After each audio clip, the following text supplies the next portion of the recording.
ఇప్పుడు ఉన్న ప్రదేశం పేరు ధనుష్కోటి అనే ప్రదేశం. ఇది సేతుబంధం అని కూడా అంటారు. ఇక్కడ నుంచి ఇక్కడ ఉన్నదాన్ని సేతుబంధం అని అంటారు. ఎందుకంటే శ్రీరామచంద్రుడు ఇక్కడ ఈ ప్రదేశంలో ఆయన 3 రోజుల పాటు ఉపవాసం చేస్తాడనమాట. ఎందుకోసం అంటే సముద్రుడిని పిలవడం కోసం. అంటే ఎవరు సముద్రాభి దేవత ఎవరైతే ఉన్నాడో, సముద్రుడు ఎవరైతే ఉన్నారో ఆయన పిలవడం కోసం. ఎందుకంటే దారిమ్మని చెప్పి అడగడం కోసం అని చెప్పి ఆయన 3 రోజుల పాటు ఉపవాసం చేస్తాడు. కానీ 3 రోజులైనా సరే సముద్రుడు రాడు. అప్పుడు రాముడు ఏం చేస్తాడంటే చాలా కోపంగా సముద్రం వైపు చూస్తాడు. చూసేటప్పటికి సముద్రంలో ఉన్న జీవులన్నీ కూడా అల్లకల్లోలం అయిపోతాయి అనమాట. అందులో ఉన్న ముసళ్ళు, తర్వాత సొరచేపలు అన్నీ కూడా అల్లకల్లోలం అయిపోతాయి. వెంటనే సముద్రుడు భయంతో వస్తాడనమాట. వచ్చి స్వామి మమ్మల్ని మన్నించు, మేము మందబుద్ధులం, నువ్వు భగవంతుడనే విషయాన్ని మేము అర్థం చేసుకోలేకపోయాం. నువ్వు వాస్తవానికి త్రిగుణాలకి అధిపతివి, సకల విశ్వానికి కూడా నువ్వే సృష్టికర్తవి, నువ్వు పూర్ణ పురుషోత్తమ భగవానుడు. నువ్వు వాస్తవానికి నువ్వు లంకకి వెళ్ళడానికి సముద్రానికి ఏమన్నా అడ్డా? ఇదేమీ కాదు. కానీ నువ్వు ఎలా కావాలంటే అలా వాడుకో ఈ నీళ్ళని, నీ ఇష్టం. కానీ నువ్వు ఒక సేతువు నిర్మించావనుకో, భవిష్యత్తులో వచ్చేటువంటి వీరులు మహాచక్రవర్తులందరూ కూడా నీ వైభవాన్ని కీర్తిస్తారు అని చెప్పి అంటాడు. అంటే వాస్తవంగా రాముడు సముద్రాన్ని దాటడానికి సేతు అవసరం లేదు. భాగవతంలో సుఖదేవ గోస్వామి చెప్పింది. కానీ సముద్రుడు అడిగాడు కాబట్టి ఆయన సేతు నిర్మించాడు అనమాట. అర్థమైంది కదా? అలాగే ఆయన నిర్మించినటువంటి సేతు ఏవైతుందో, వంతెన ఏదైతుందో అది 100 యోజనాలు పొడవు ఉంది. 100 యోజనాలు పొడవు. ఒక యోజనము అంటే 8 మైళ్ళు.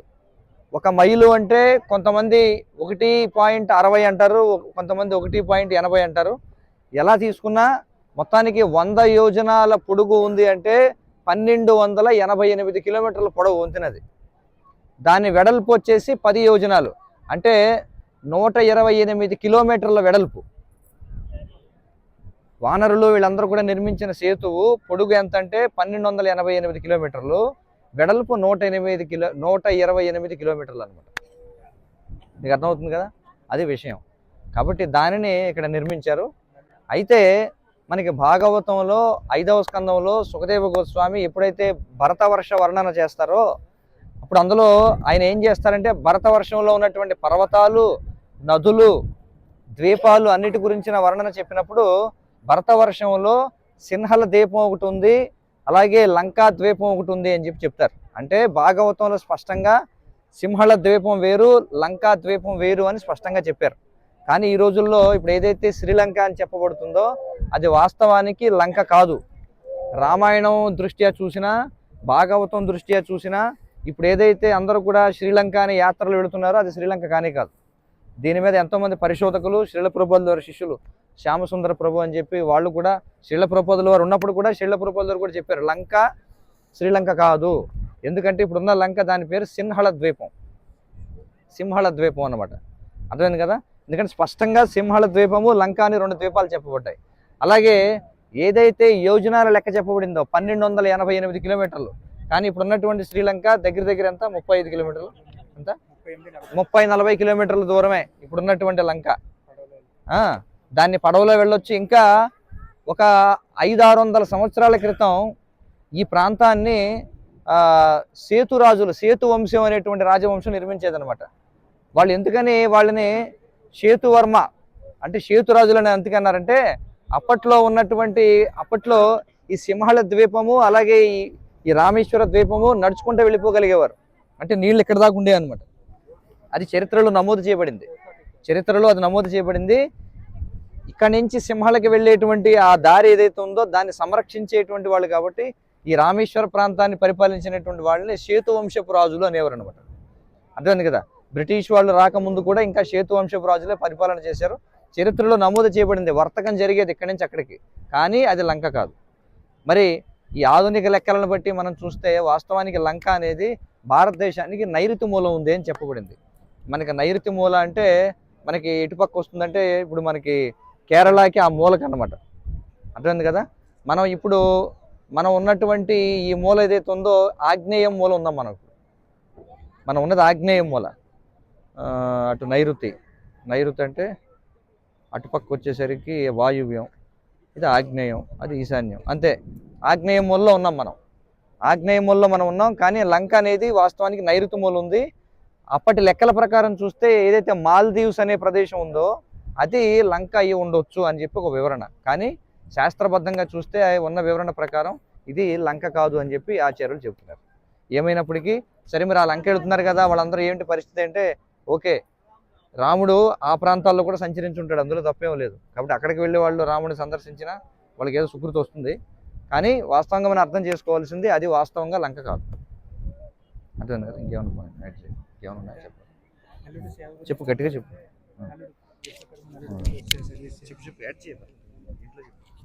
అయితే ఈ వారధి ఇప్పుడు భగవంతుడు వచ్చినప్పుడు ఆయనకి సేవ చేయడానికి దేవతలందరూ కూడా వివిధ రూపాల్లో, దేవతలందరూ వానర రూపంలో రావడం జరిగింది కదా.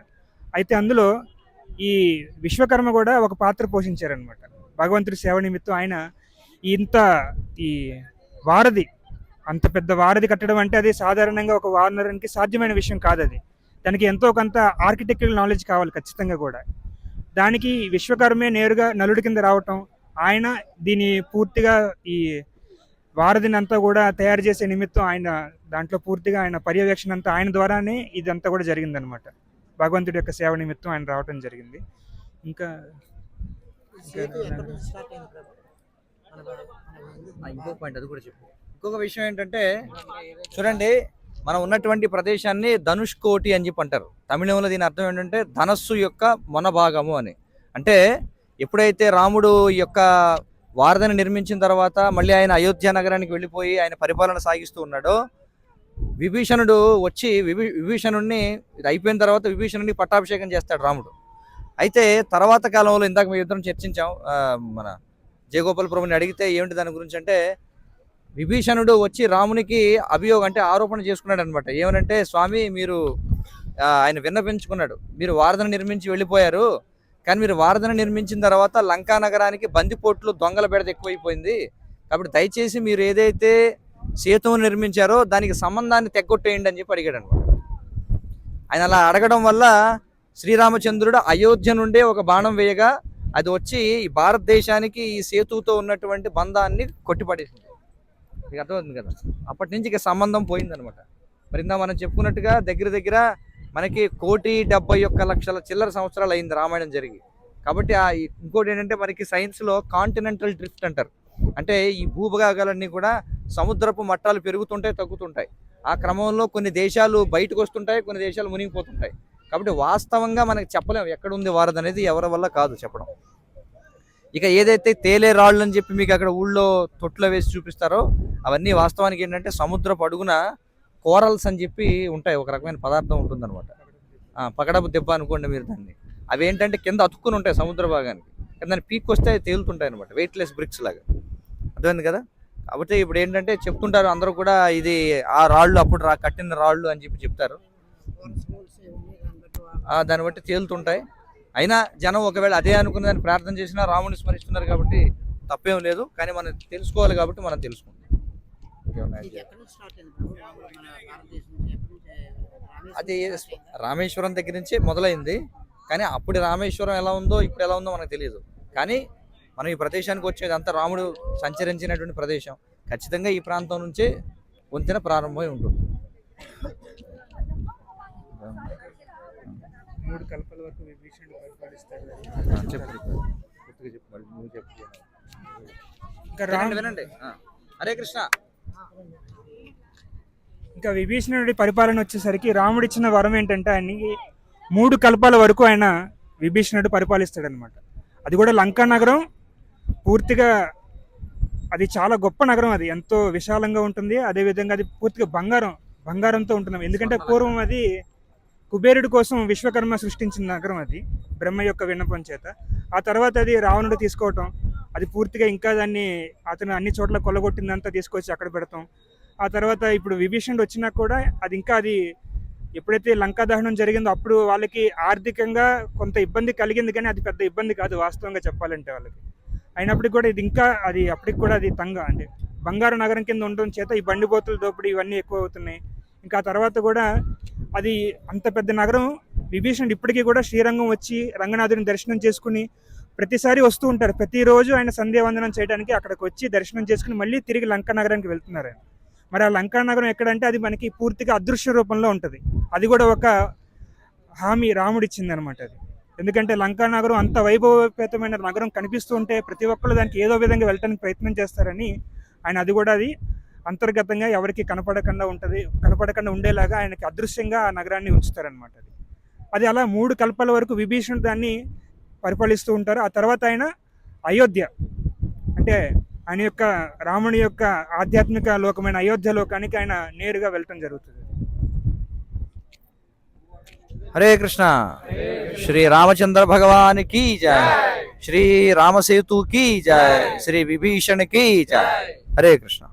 ఇంకా అందరూ పదండి, వెళ్ళి ఎవరెవరి వాహనాలు వాళ్ళు ఎక్కండి, వెనక్కి తిరుగు ప్రయాణం చేద్దాం. హరే కృష్ణ.